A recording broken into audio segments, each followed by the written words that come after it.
My name is Natalie, and at 34, I never imagined I'd be packing my life into cardboard boxes while my husband Wesley watched coldly from the doorway. His family had orchestrated the perfect betrayal, fabricating lies about me stealing from their precious restaurant chain. I discovered Wesley's affair with Amanda, my sister-in-law, but before I could confront them, they turned the tables and kicked me out. What they never expected was my grandmother's surprise inheritance that would change everything. Now I'm back to buy the business they accused me of robbing. Let's just say karma has a way of coming full circle. Before I continue my story, where are you watching from today? Hit that like and subscribe button if you've ever had family turn against you. Trust me, you'll want to see how this ends. I met Wesley Carter during my sophomore year at Boston University. He was studying business administration while I pursued marketing, and we literally bumped into each other at the campus coffee shop. I spilled my latte all over his economics textbook, and somehow that disaster turned into dinner that same night. Wesley was charming, ambitious, and unlike anyone I'd ever dated. His confidence drew me in immediately, and within 6 months, we were inseparable. We married after graduation in a small ceremony with just close friends and family. My parents had passed away in a car accident when I was in high school, so my grandmother Evelyn was my only family present. Wesley's family, on the other hand, arrived in full force: his father Frank, mother Grace, brother Jason, and Jason's wife Amanda. They owned Carter's, a successful restaurant chain in their hometown of Millfield, Connecticut, and made it abundantly clear that Wesley was expected to join the family business. "The Carter legacy needs to continue," Frank announced during his wedding toast, raising his glass while looking directly at me. "And now we welcome Natalie to help carry that torch forward." At the time, I found it endearing how close they were.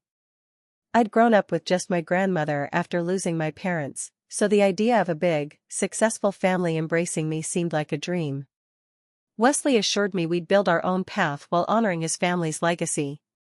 How naive I was to believe him. We moved to Millfield a month after our honeymoon, and I was immediately thrust into the Carter family dynamic. Frank was the undisputed patriarch, making every decision for the business and family with iron-fisted control. He had built Carter's from a single diner into a regional chain of 12 upscale restaurants, and his identity was completely wrapped up in this achievement. Grace, Wesley's mother, lived in Frank's shadow.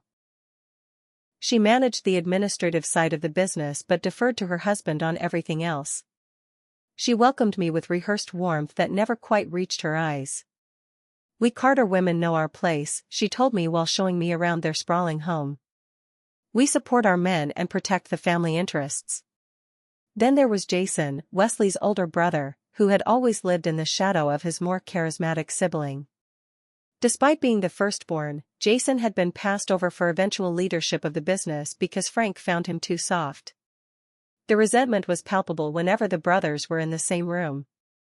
Amanda, Jason's wife of 5 years, was the perfect Carter daughter-in-law on paper. She came from a wealthy family, volunteered for all the right charities, and never contradicted Frank. But there was something calculating behind her perpetual smile. She measured me constantly, asking pointed questions about my humble background and making comments about how overwhelming it must be to join such a prominent family. At first, Wesley and I rented a small house near downtown, but within 6 months, Frank suggested we move closer to the family compound. Before I knew it, Wesley had agreed to purchase a home just 3 doors down from his parents. My input wasn't requested. I tried making the best of things by throwing myself into working for the family business. With my marketing degree, I created new promotional campaigns that increased revenue by 15% in the first year. I thought this would earn me respect, but instead, it seemed to create more tension. "We've never needed fancy marketing before," Frank commented during a family dinner. "Traditional values built this business." Meanwhile, my relationship with Wesley began to change. The independent, loving man I married slowly transformed into his father's echo. Our discussions about starting our own ventures faded. When I brought up our plans, Wesley would say, "Dad needs me right now," or "We have to think about the family legacy." After 2 years of marriage, the family pressure to have children intensified. Grace would leave baby magazines around when I visited. Frank made comments about needing a grandson to take over someday. Amanda would pointedly rub her pregnant belly during family gatherings, having successfully conceived after years of trying. What no one knew was that Wesley and I had been quietly struggling with fertility issues. Each negative pregnancy test felt like a personal failure, made worse by the family's increasing impatience. Wesley began staying later at the office, and our intimate moments became scheduled around ovulation rather than passion. Through it all, my grandmother Evelyn remained my rock. Our weekly phone calls kept me grounded. "Family is who treats you like family," she would say. "Blood doesn't automatically earn that privilege." Looking back, I should have paid more attention to her wisdom. But I was still determined to make things work with the Carters, convinced I could eventually earn their respect and acceptance. Little did I know, the foundation was already crumbling beneath my feet. The night everything fell apart began like any other Carter family dinner. Every Thursday, we gathered at Frank and Grace's home for what felt more like a business meeting than a family meal. That particular evening in April, I noticed unusual tension as soon as we arrived. Frank and Grace exchanged meaningful glances, while Jason seemed unable to look me in the eye. Amanda, however, was watching me with barely concealed satisfaction.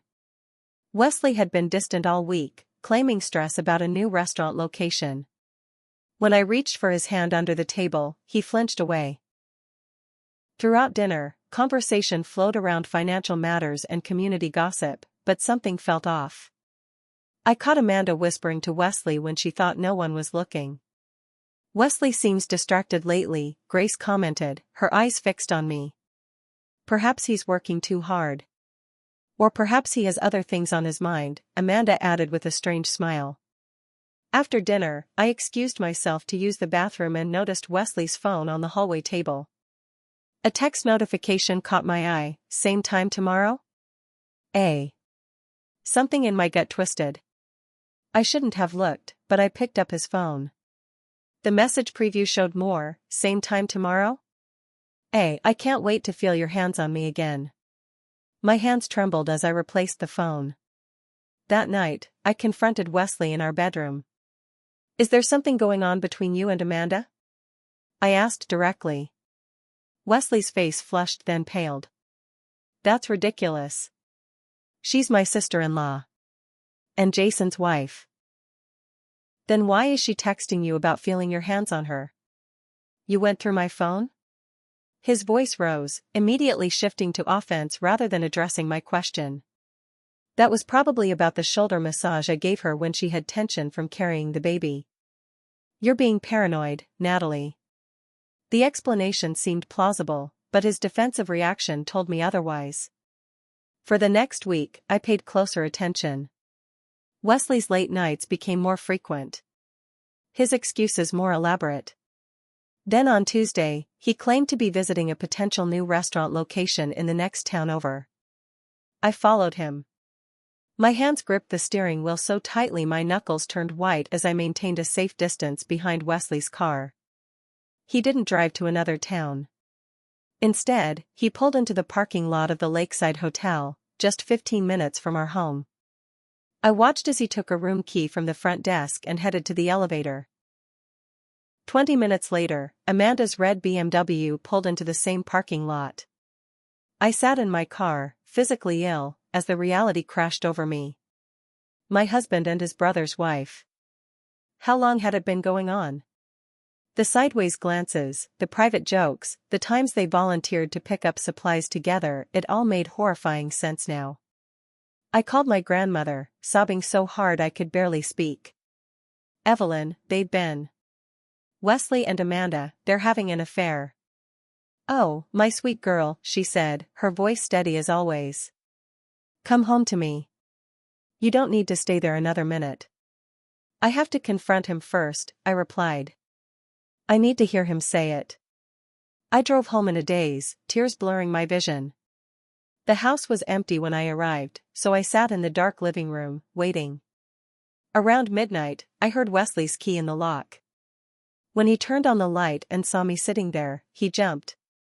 "Jesus, Natalie." What are you doing sitting in the dark? How long have you been sleeping with Amanda? I asked quietly. His face went through a series of expressions: shock, guilt, and then, most disturbingly, relief. I think we need to talk, he said, sitting across from me. This isn't working, Natalie. Us? The marriage. Answer my question, I demanded. But Wesley never got the chance to respond because his phone rang. It was Frank, and whatever was said in that brief conversation changed everything. Wesley's expression hardened. We need to go to my parents' house. Now. At midnight? I'm not going anywhere until you answer me about Amanda. This isn't about Amanda, he snapped. It's about the business. About what you've done. Confused and emotional, I somehow found myself following Wesley to his parents' house. Inside, Frank, Grace, and Jason sat like a tribunal in the living room. Amanda was noticeably absent. Sit down, Natalie, Frank commanded, his voice cold and formal. What followed was the most surreal half-hour of my life. Frank produced a folder of financial documents, allegedly showing discrepancies in accounts I had access to as part of my marketing role. He claimed over $200,000 had been siphoned off through fake vendor payments over the past year.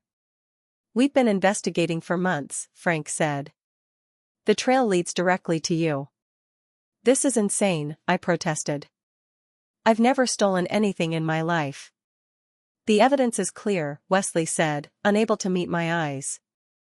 And given the circumstances, I think it's best we separate. Immediately. Grace placed a tissue delicately to her eye.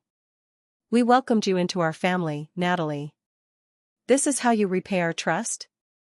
Jason remained silent, staring at the floor. I want you out of the house by tomorrow evening, Wesley continued, as if reading from a script. My lawyer will contact you about divorce proceedings. I looked from face to face, seeking any sign of the family I thought I'd married into. There was none. Only cold determination and, in Wesley's case, barely disguised relief. This is about Amanda, isn't it? I said finally. You're setting me up so you can be with her. The room went deadly silent. I saw you both at the Lakeside Hotel today, I continued. Does Jason know his wife and brother are sleeping together? Jason's head snapped up, confusion in his eyes. Frank slammed his hand on the coffee table. That's enough. How dare you try to deflect with these disgusting accusations? You've stolen from this family, and now you're trying to tear us apart with lies. As I was practically pushed out the door, I heard Grace's soft voice behind me. The plan worked perfectly. She'll never recover from this. I spent that night in my car, too shocked to drive to a hotel, too devastated to think clearly.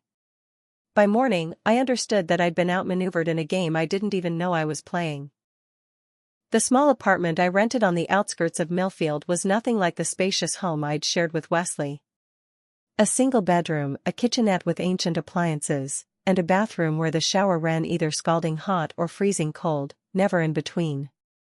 But it was all I could afford now that my life had imploded. The divorce papers arrived 3 days after I moved in.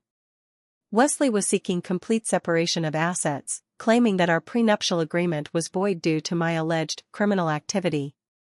He wanted everything, including the car I'd purchased with my own savings before we were married. My attempts to find employment in Millfield proved futile. Wherever I applied, I was met with cold stares and quick rejections.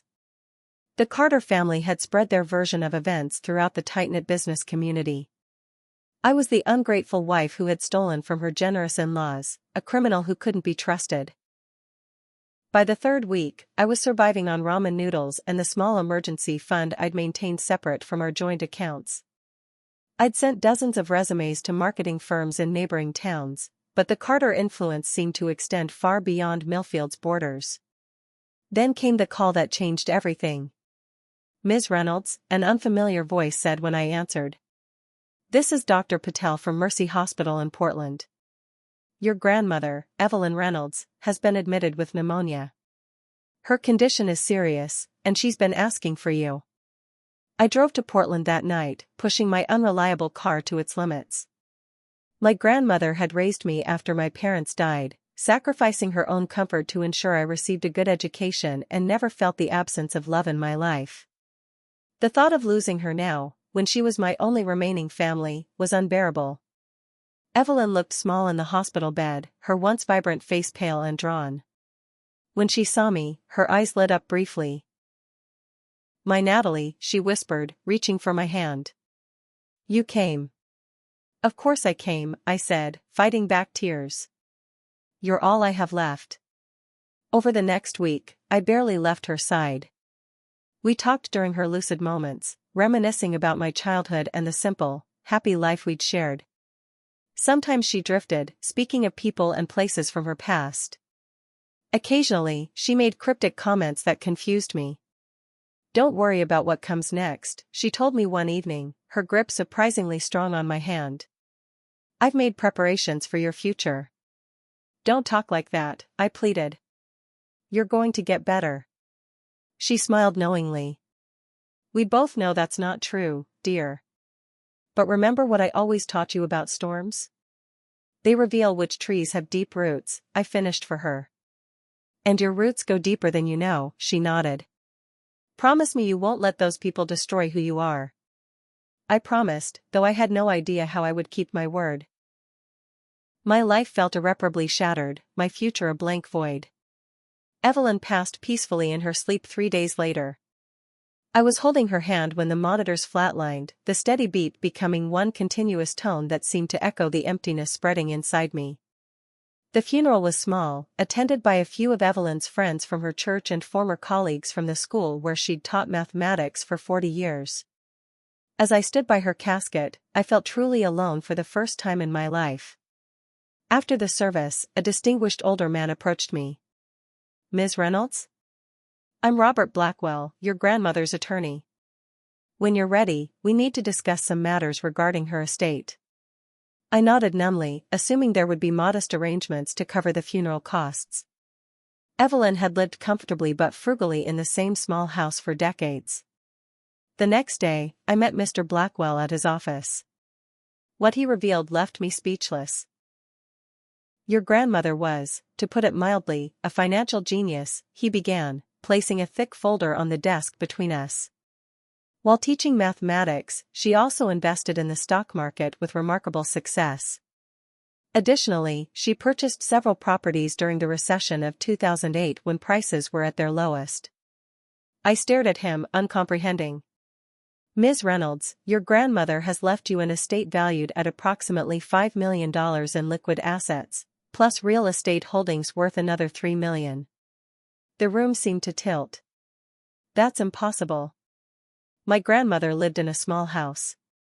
She drove a 15-year-old car." Mr. Blackwell smiled.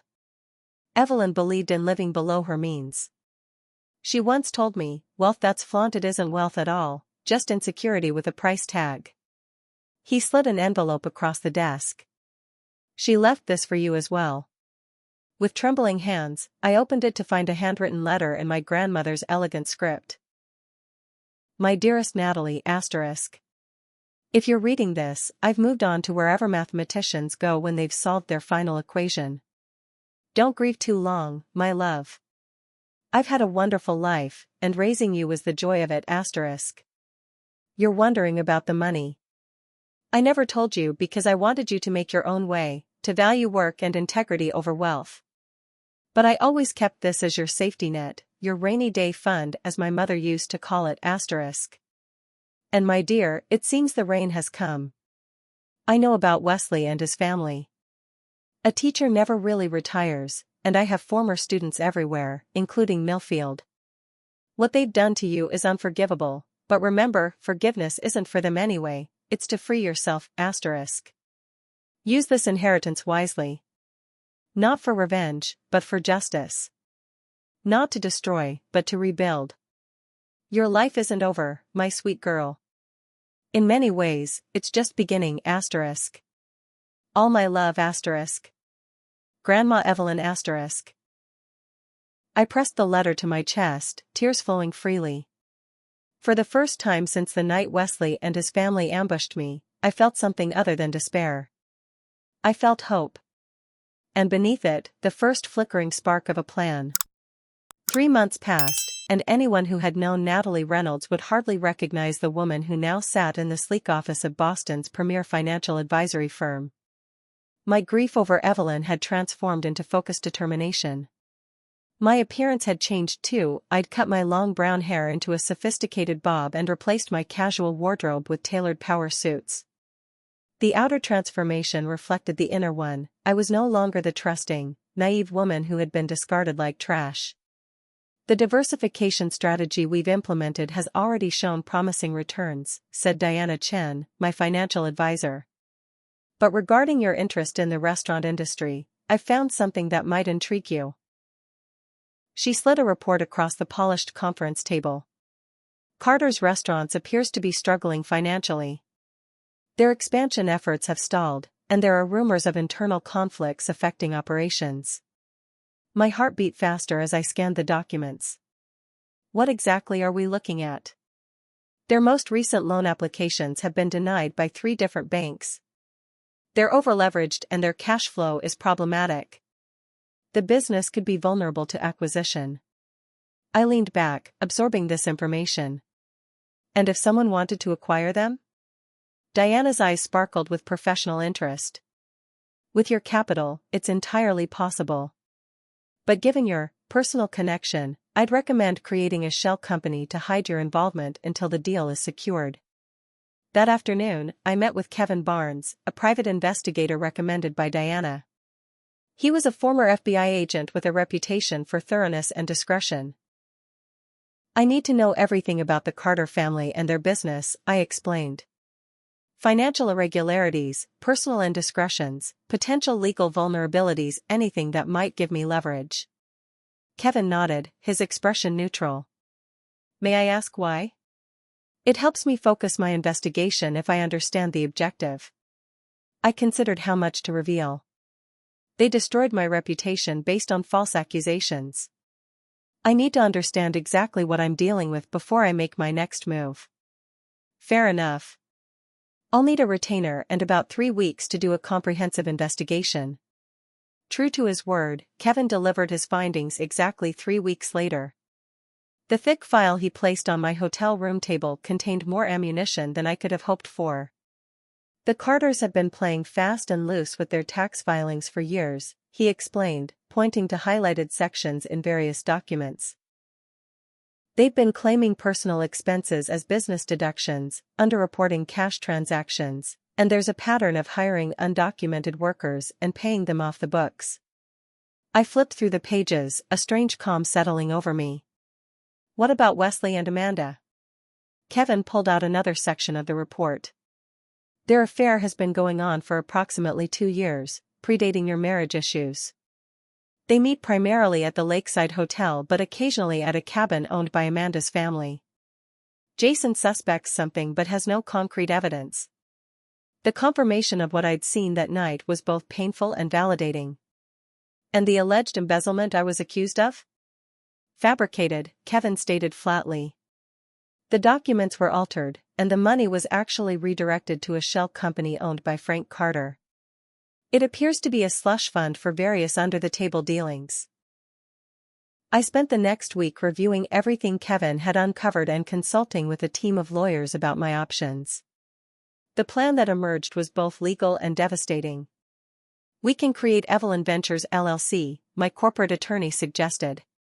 Named after your grandmother but vague enough not to raise suspicions.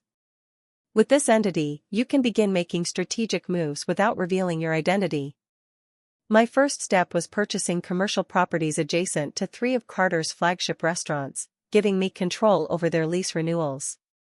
Next, I acquired a small but respected restaurant chain that competed directly with Carter's, immediately implementing upgrades that drew customers away from their establishments. I also began meeting with a speech coach and therapist to prepare for the inevitable confrontations to come. The therapist, Dr. Melissa Ward, helped me process my complicated emotions. It's not just about revenge, I explained during one session. It's about justice. They tried to destroy me based on lies. Just be careful that in pursuing justice, you don't lose yourself, Dr. Ward cautioned. The line between justice and vengeance can blur when emotions are involved. I took her warning seriously, reviewing my motivations regularly. This wasn't about destroying the Carters out of spite. It was about exposing the truth and reclaiming my dignity. 6 months after receiving my inheritance, I returned to Millfield under my new persona. I purchased a luxury home in the same exclusive neighborhood where the Carters lived, though they didn't know the identity of their new neighbor yet. Through carefully placed surveillance, I monitored their activities, learning their routines and gathering intelligence on their current operations. The first true test of my resolve came when I spotted Wesley and Amanda together at a restaurant in a neighboring town. They sat close, her hand on his thigh, his arm around her shoulders. They looked happy, carefree, as if they hadn't destroyed multiple lives with their selfishness. For a moment, the old pain threatened to overwhelm me. I gripped my steering wheel, fighting the urge to confront them there and then.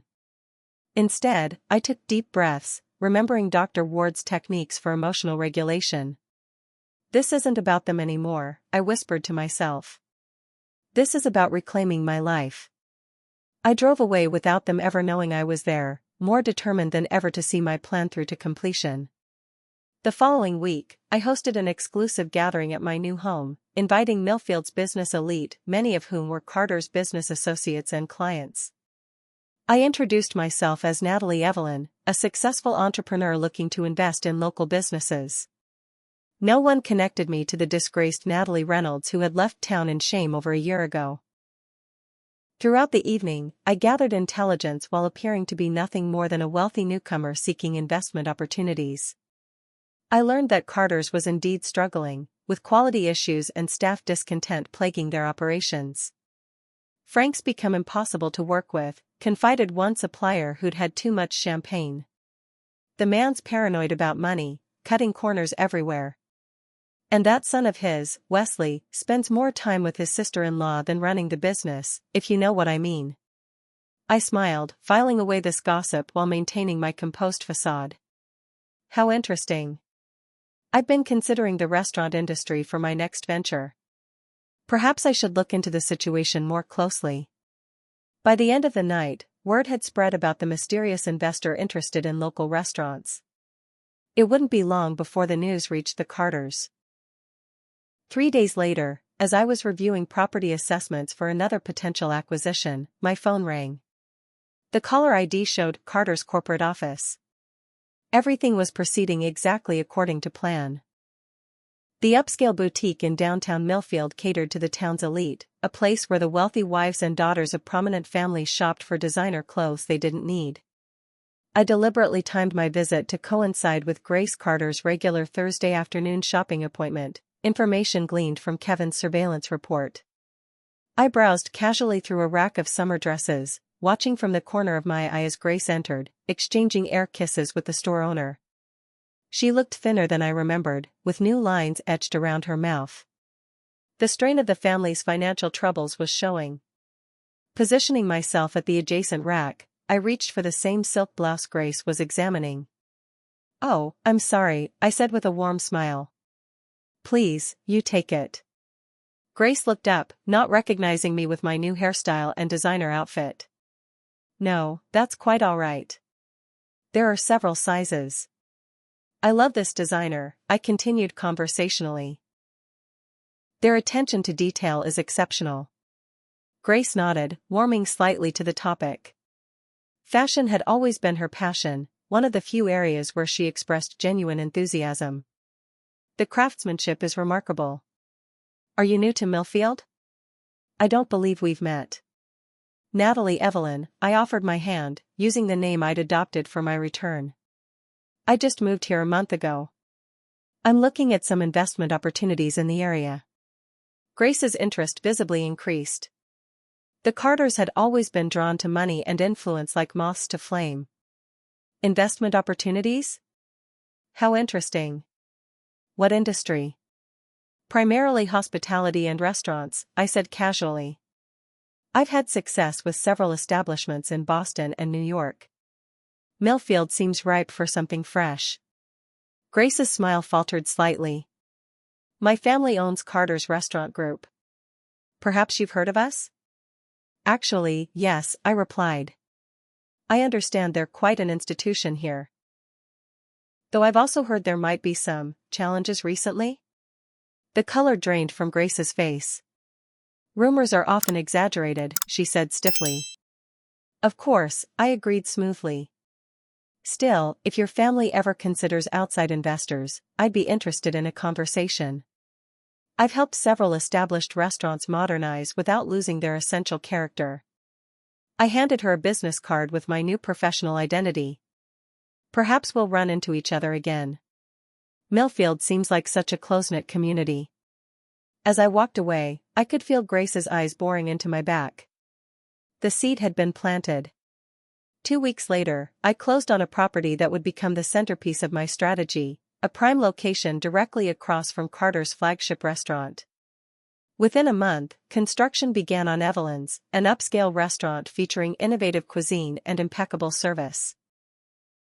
I hired away 2 of Carter's best chefs with offers they couldn't refuse, another strategic blow.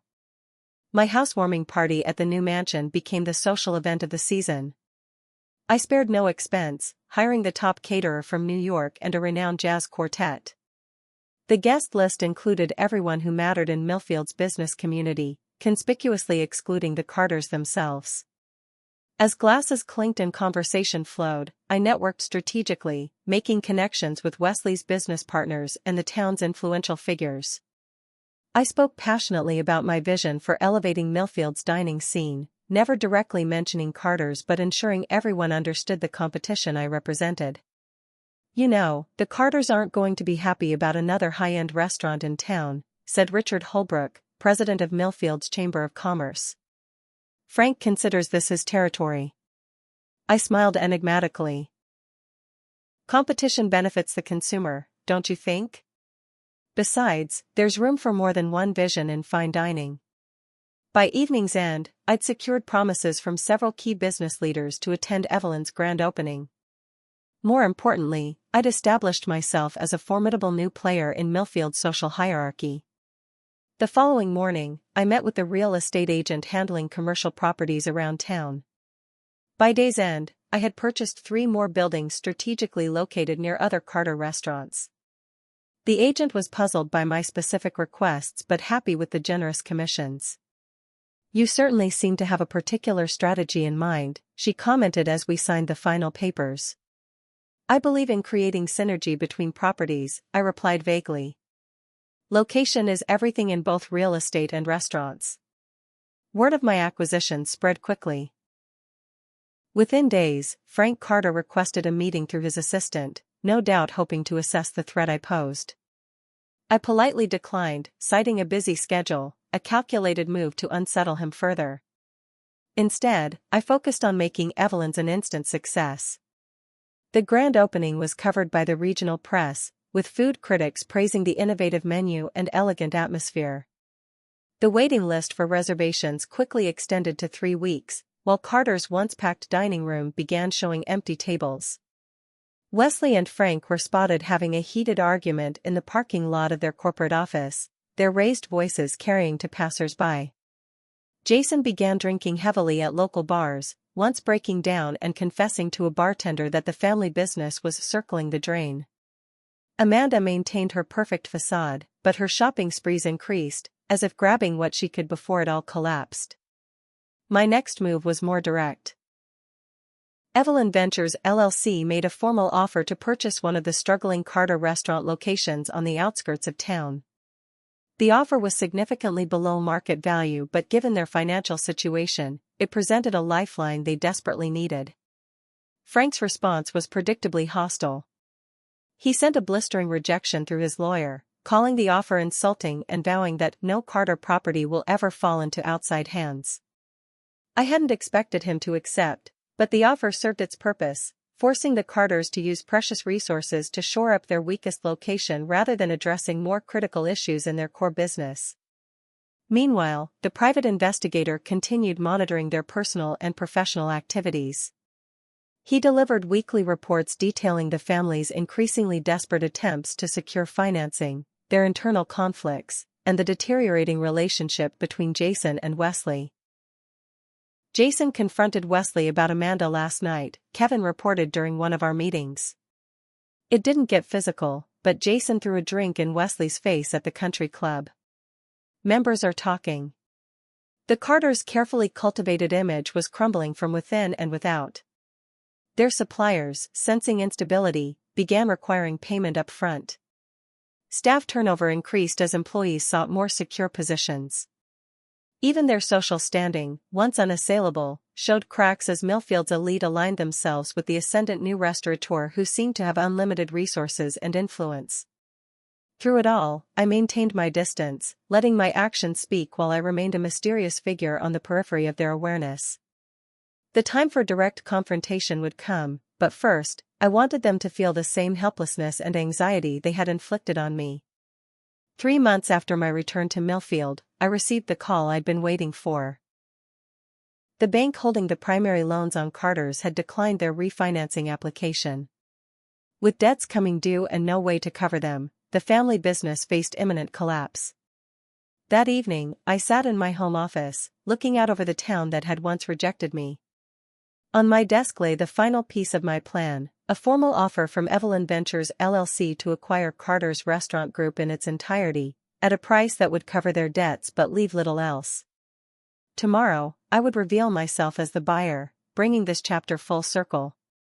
But first, I poured a glass of my grandmother's favorite whiskey and raised it to her photograph on my desk. "You were right, Grandma," I said softly.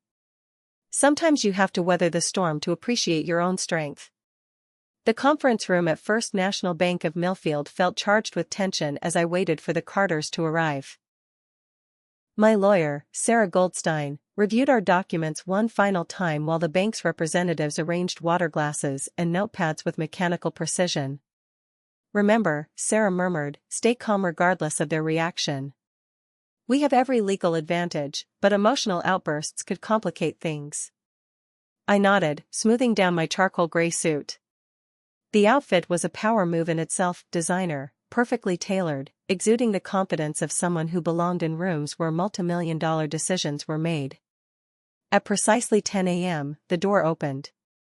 Frank entered first, his imposing frame now stooped with stress, followed by Wesley, who was scrolling through his phone with nervous energy. Both men froze when they saw me sitting at the head of the conference table. "What is this?" Frank demanded, looking from me to the bank president. "What is she doing here?" Wesley's face had drained of color. "Natalie?"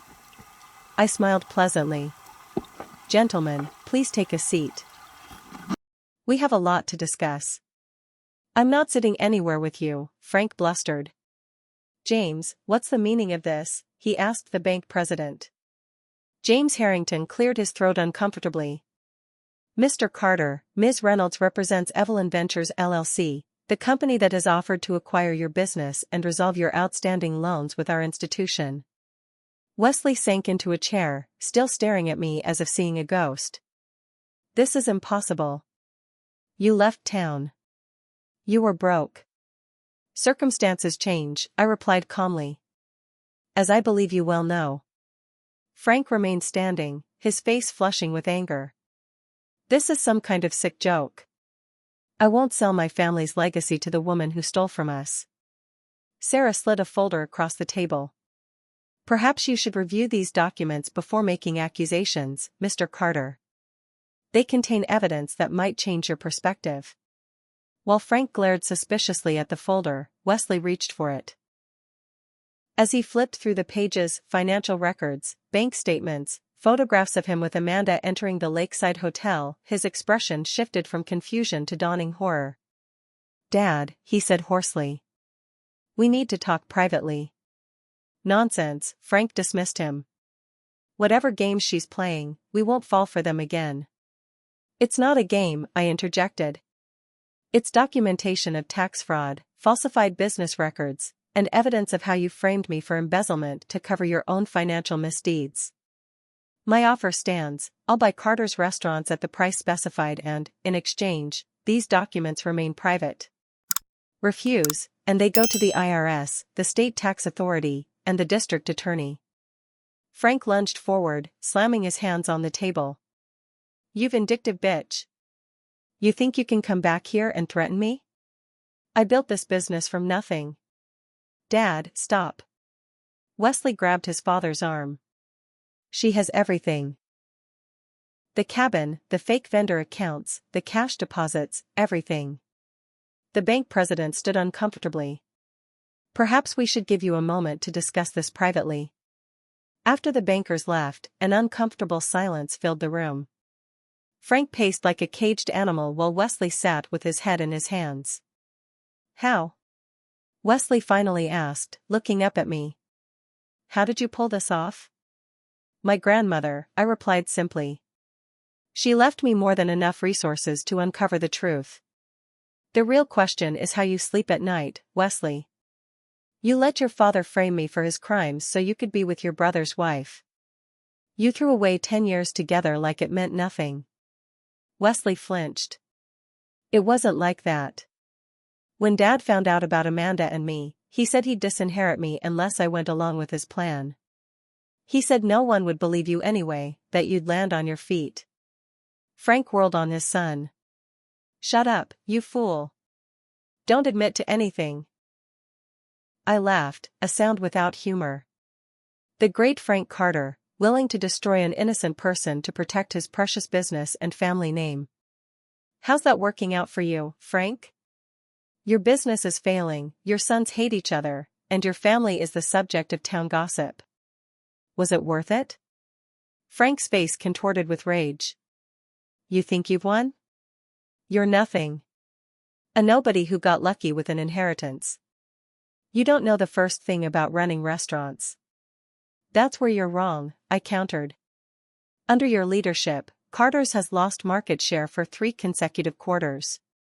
Your customer satisfaction ratings have plummeted. Meanwhile, Evelyn's is booked solid for the next 2 months. Business isn't complicated when you focus on quality and integrity rather than cutting corners and bullying people. Before Frank could respond, the door opened again. Jason stood there, looking haggard but determined. The bank called me, he said, then stopped short when he saw me. Natalie? What's going on? Wesley stood quickly. Jason, this isn't what it looks like. Jason's eyes hardened. Really? Because it looks like a business meeting with the woman our family accused of theft. The woman who mysteriously disappeared right around the time you and my wife started acting strange. I gestured to the chair beside me. Join us, Jason. I think you'll find these documents enlightening. As Jason read through the evidence, including time-stamped photos of Wesley and Amanda together dating back years, his expression grew increasingly grim. You son of a bitch, he whispered, looking at his brother. All this time. Even when she was pregnant with what I thought was my child? Wesley backed away, hands raised defensively. Jason, let me explain. Is the baby even mine? Jason demanded, his voice breaking. The silence that followed was answer enough. What happened next unfolded with startling speed. Jason lunged at Wesley, his fist connecting with his brother's jaw in a sickening crack. Bank security rushed in to separate them as Frank shouted incoherently, trying to regain control of the situation that had spiraled far beyond his reach. In the chaos, I remained seated, watching the family tear itself apart without any further effort on my part. Their foundation of lies had been rotting from within long before I returned. After security escorted Jason out, Frank and Wesley huddled in heated discussion. Finally, Frank approached me, his earlier bluster replaced by cold calculation. Name your real price, he said. Not just for the business. For all of this to go away. I looked him directly in the eyes. The price is on the first page of the offer. But there's one non-negotiable condition, a public statement clearing my name of all allegations. I want my reputation restored. Impossible, Frank snapped. I'd be admitting to fraud. Not necessarily, Sarah interjected smoothly. The statement can simply acknowledge that further investigation revealed Ms. Reynolds was not responsible for the financial discrepancies previously attributed to her. The details remain confidential as part of the settlement agreement. Frank and Wesley exchanged glances, weighing their limited options. "We need time to consider," Wesley finally said. I stood, gathering my materials. "You have 48 hours. After that, these documents go to the authorities." "Oh, and Wesley?" "Amanda's been calling my office, trying to arrange a private meeting. It seems rats are quick to abandon a sinking ship." As I walked out, I felt no triumph, no vindication, only a calm certainty that justice was finally being served. The Carters had destroyed each other, I had merely brought their lies into the light. Later that evening, my doorbell rang unexpectedly. Grace Carter stood on my porch, looking smaller and older than I remembered. "May I come in?" she asked quietly. I hesitated, then stepped aside. She entered my home with the cautious steps of someone venturing into enemy territory. "I've always known," she said without preamble, sitting primly on the edge of my sofa. "About Frank's creative accounting. About Wesley and Amanda. All of it." "And you said nothing," I replied, not bothering to hide my disgust. "You watched them destroy my life and said nothing." Grace's hands twisted in her lap. "I've spent 40 years saying nothing, Natalie. 40 years pretending not to see what was happening right in front of me because facing the truth meant facing my own cowardice." She looked up, tears in her eyes. "I'm not here to ask forgiveness. I don't deserve it. I'm here to tell you that I'll sign whatever statement you want about your innocence, regardless of what Frank decides." Her unexpected allyship caught me off guard. "Why now?" "Because I'm tired," she said simply. "Tired of the lies, tired of watching my family tear itself apart. And because what they did to you was unforgivable. I should have spoken up then. I can at least do the right thing now." After Grace left, I sat alone in my living room, contemplating how quickly the mighty Carters had fallen. Frank's empire, built on intimidation and deception, was crumbling. Wesley's carefully constructed double life was exposed. Amanda's calculated manipulations had backfired spectacularly. And Grace, after decades of willing blindness, had finally found her voice. The next morning brought news that Jason had filed for divorce and a paternity test. By afternoon, Amanda was calling every hour, desperate to make a deal of her own. The local business community, sensing blood in the water, began distancing themselves from the Carter name. The family that had once ruled Millfield with an iron fist now found themselves pariahs in the very community they'd thought they owned. And I, the woman they'd discarded and defamed, held their fate in my hands. The persistent knocking at my front door came at just after 9 p.m., 3 days after the confrontation at the bank. Through the security camera, I saw Grace standing on my porch, her normally perfect appearance disheveled, her eyes red-rimmed from crying. "Please," she said when I opened the door. "I know I have no right to ask anything of you, but please, just listen." I led her to the living room, where she collapsed onto the sofa, hands trembling as she refused my offer of tea. "Frank had a heart attack this afternoon," she said without preamble.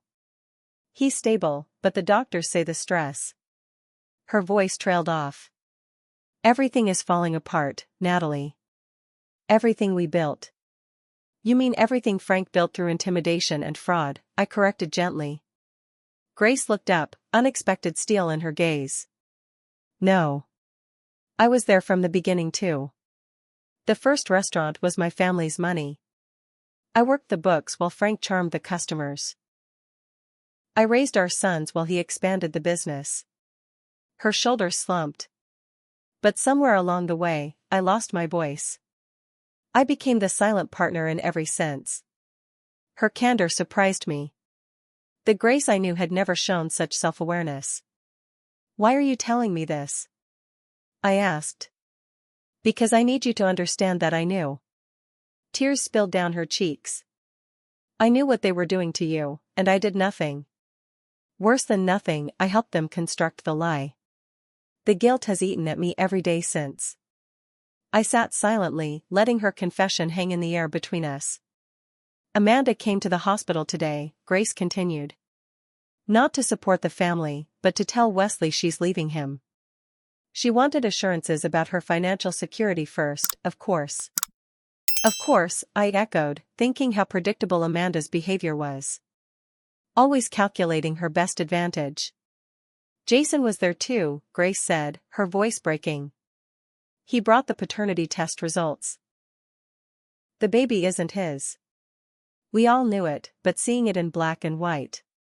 She shook her head. He told Wesley he was dead to him. Told Frank that the family legacy died the day they framed you. I felt a pang of sympathy for Jason, the collateral damage and his family's machinations. What do you want from me, Grace? Nothing I deserve, she replied honestly. But I'm asking anyway.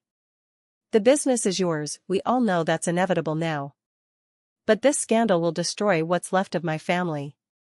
If there's any part of you that remembers the good times, any small mercy you can show.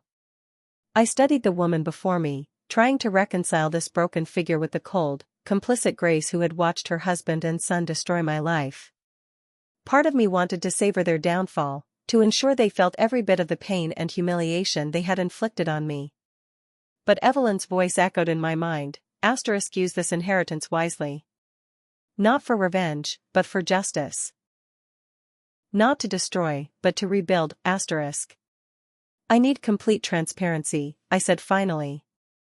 Every document, every account, every aspect of the business, no more secrets. A public statement clearing my name, as agreed. And Frank steps down immediately, with no advisory role or golden parachute. Grace nodded quickly, hope flickering across her face. In return, I continued, I'll keep the personal details private, the affair, the paternity issue. The business transfer will be reported as a health-related retirement for Frank. And I'll retain the current staff, evaluating them on their merits rather than their loyalty to the Carter family. That's more than fair, Grace whispered. There's one more condition, I added. I want the truth about who actually orchestrated the embezzlement accusations against me. All of it, Grace. She looked down at her hands. It was Frank's idea initially. When he discovered Wesley and Amanda's affair, he was furious. Not about the betrayal of Jason, but about the potential scandal if it became public. He saw you as a threat because you were beginning to notice the signs. But Wesley went along with it, I pressed. Grace nodded miserably. Amanda convinced him you were going to expose them and destroy the family. She's always been manipulative. She played on his fears, his loyalty to the Carter name. And you? I created the paper trail, she admitted, unable to meet my eyes. I altered the accounts, planted the evidence Frank presented that night. My background in bookkeeping made it convincing. Her confession hung in the air between us, the full extent of their betrayal now laid bare. Why come clean now? I asked. Because the lies are killing us, she said simply. Frank's heart attack, Jason's pain, Wesley's spiral into drinking. And because you deserve to know it wasn't just business, Natalie. It was fear. Fear of scandal, fear of change, fear of losing control. After Grace left, I poured myself a glass of wine and stepped onto my balcony, gazing out at the town lights. The next day brought news that sent ripples through Millfield. An anonymous tip had led IRS investigators to audit Carter's restaurants, freezing their remaining assets pending investigation. I hadn't made that call. I didn't need to. The Carters' years of financial maneuvering had created enough enemies and suspicions that it was only a matter of time before official scrutiny found them. Within days, the family home, the sprawling colonial where I'd once hoped to be truly accepted, was listed for sale. To cover medical and legal expenses, the listing agent discreetly explained to interested buyers. Wesley, increasingly desperate as Amanda demanded more money for her silence, left slurred voicemails on my phone at 2 a.m., alternating between apologies and accusations. Jason moved to Boston, cutting ties with everyone except, surprisingly, me. We met for coffee one afternoon, two people united by the experience of Carter family betrayal. I should have seen it, he said, staring into his cup. All those business trips they took together. The inside jokes. The way Amanda always asked about you, fishing for problems in your marriage. We see what we expect to see, I replied. I didn't want to believe Wesley could betray me either. Jason looked up, his eyes haunted. What happens now? To all of us? That depends on the choices you make, I said honestly. This doesn't have to define the rest of your life, Jason. It doesn't have to be the end of your story. He nodded slowly, considering my words. Maybe that's the difference between you and my family. You're thinking about beginnings. We've always been obsessed with maintaining what we had, even when it was rotten at the core. As the weeks passed, the Carter empire continued its public unraveling. Amanda filed for divorce from Jason while still seeing Wesley secretly, a relationship that imploded when she realized he couldn't provide the lifestyle she expected. Frank remained in the hospital, his recovery complicated by depression and the stress of mounting legal troubles. The community's perception shifted as rumors of the IRS investigation spread.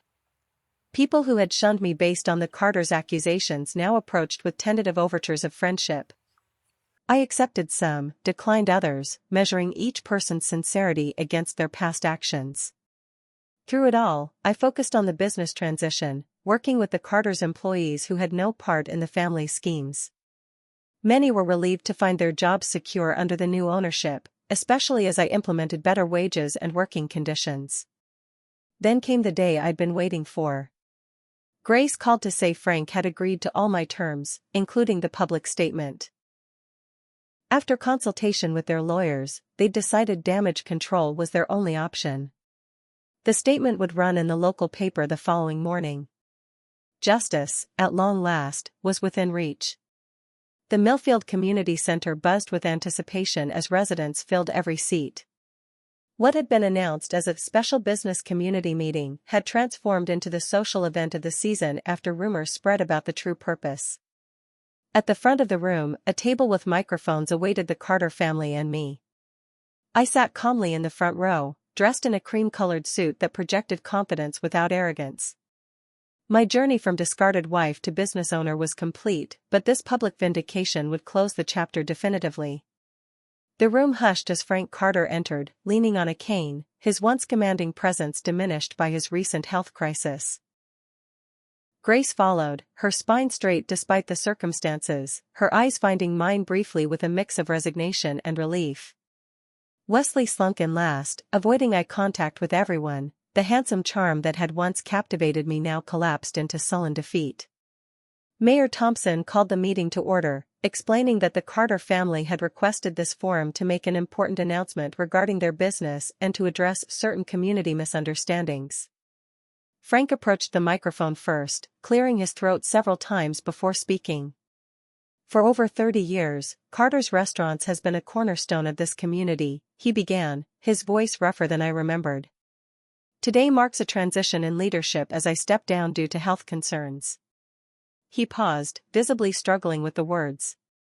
As part of this transition, I must correct a serious injustice perpetrated against a former member of our organization, Natalie Reynolds. The room stirred, dozens of heads turning to look at me. The allegations of financial impropriety made against Ms. Reynolds were. Frank hesitated, knuckles white around his cane. Were false. A subsequent internal investigation revealed that Ms. Reynolds was entirely innocent of any wrongdoing during her time with our company. Murmurs rippled through the audience as Frank continued his carefully worded statement, admitting that errors in accounting and hasty judgments had led to my wrongful accusation while avoiding any explicit admission of deliberate fraud. Wesley spoke next, his rehearsed apology hollow but necessary for the record. I allowed personal issues to cloud my judgment, he said woodenly. Natalie deserved better, both as an employee and as my wife. Grace was last, her composed exterior cracking only slightly as she addressed the room. As the family member who worked most closely with Natalie, I bear particular responsibility for not questioning these allegations sooner. My silence caused harm to someone who had only ever shown loyalty to our family and business. After their statements, Mayor Thompson invited me to respond. As I approached the microphone, the room fell completely silent. "Thank you for your statements," I began, my voice steady. "The past 2 years have been challenging, to say the least. Being accused of theft by people I trusted, losing my marriage and professional reputation simultaneously, having to rebuild my life from scratch, these are experiences I wouldn't wish on anyone." I paused, looking directly at each Carter in turn. "However, today isn't about dwelling on past injuries. It's about restoration of truth, of my good name, and of a business that employs many hardworking people in this community. As the new owner of what will now be called Evelyn's Restaurant Group, I commit to ethical business practices, fair treatment of employees, and continuing the tradition of quality dining that Millfield deserves." The applause that followed was tentative at first, then swelled as people rose to their feet. Not everyone joined in, some of Frank's old cronies remained seated, and those who had been most vicious in spreading rumors about me looked distinctly uncomfortable. But the tide of public opinion had definitively turned. As I returned to my seat, Mayor Thompson announced the meeting's conclusion, inviting attendees to enjoy refreshments in the lobby. I was immediately surrounded by well-wishers and curious community members, all eager to align themselves with the town's ascendant business owner. Through the crowd, I spotted Frank being helped toward the exit by Grace, his proud frame now permanently stooped. Wesley had already disappeared, avoiding the public scrutiny. Their chapter in Millfield's story was ending while mine was just beginning. Later that evening, as I reviewed final paperwork for the business transfer in my home office, my doorbell rang. My assistant Melissa appeared in the doorway, looking uncertain. "Wesley Carter is here to see you," she said. "Should I send him away?" I considered for a moment. "No, I'll speak with him.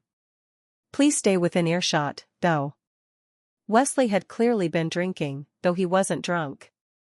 He stood awkwardly in my living room, a shadow of the confident man I had married.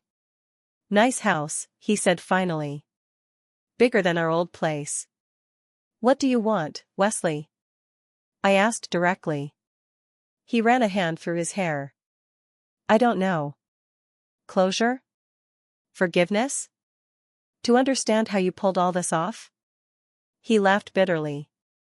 "Dad always said you were smart, but underestimated how smart." "Your father underestimated a lot of things," I replied. "Including the consequences of his actions." Wesley nodded, looking around the room before his eyes settled on a framed ultrasound image on my side table.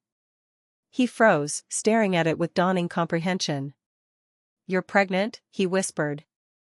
I rested a hand protectively over my slightly rounded belly. 4 months. A girl. Wesley stumbled back as if physically struck. Is she? Yours?"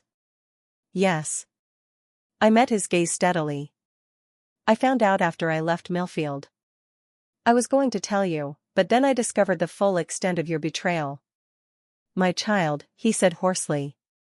"You're having my child and you didn't tell me?" "The way I see it, you gave up any right to know when you chose Amanda and your father's approval over our marriage," I said calmly. "When you stood by while I was falsely accused and thrown out of my home." "But that's my baby." Wesley's voice rose. "I have rights."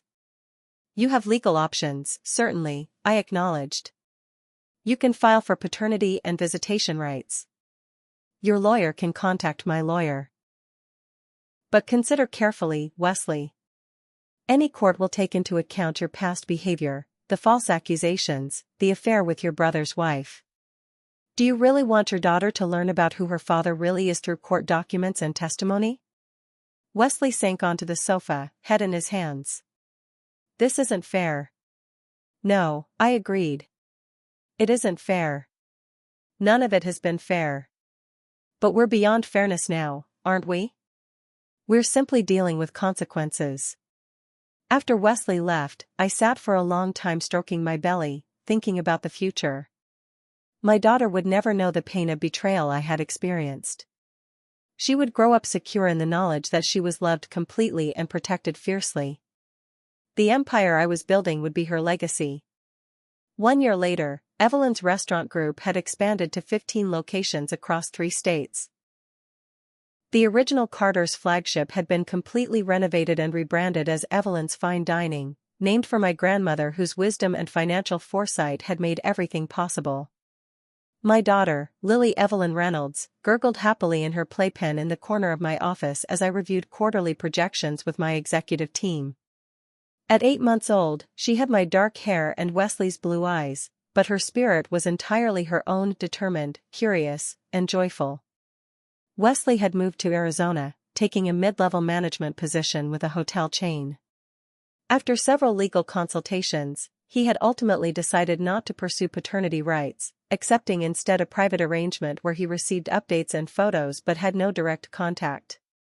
It was a decision that surprised me but suggested he might finally be developing some self-awareness. Frank and Grace had downsized to a retirement community in Florida, their social standing in Millfield irreparably damaged by the IRS investigation, which had resulted in substantial penalties but no criminal charges.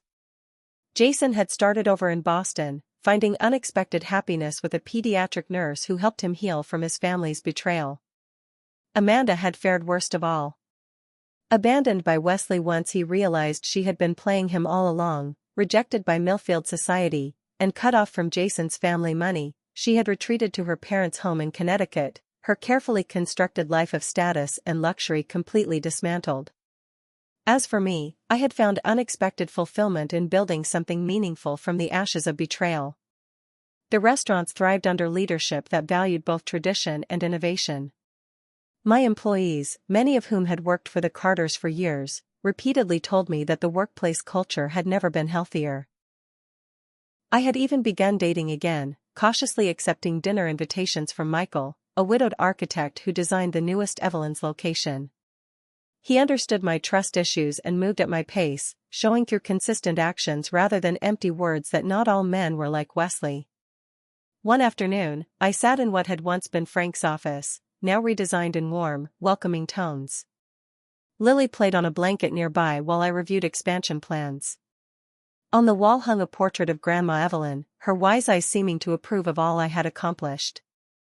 The journey from betrayed wife to successful entrepreneur had been painful but ultimately transformative. The Carters had intended to destroy me, but instead, they had catalyzed my rebirth into someone stronger, wiser, and more fulfilled than I could have imagined. As Lily laughed, reaching for a stuffed animal, I smiled at the perfect poetic justice. The family that had tried to leave me with nothing had ultimately lost everything, while I had gained a new life, a thriving business, and a precious daughter who represented not the painful past but a bright, limitless future. Have you ever experienced betrayal that ultimately led to something better in your life? Comment below with your story. Don't forget to like, subscribe, and share if this resonated with you. Remember, sometimes what seems like your worst moment can become the catalyst for your greatest triumph. Thank you for listening, and may you find strength in your own challenges.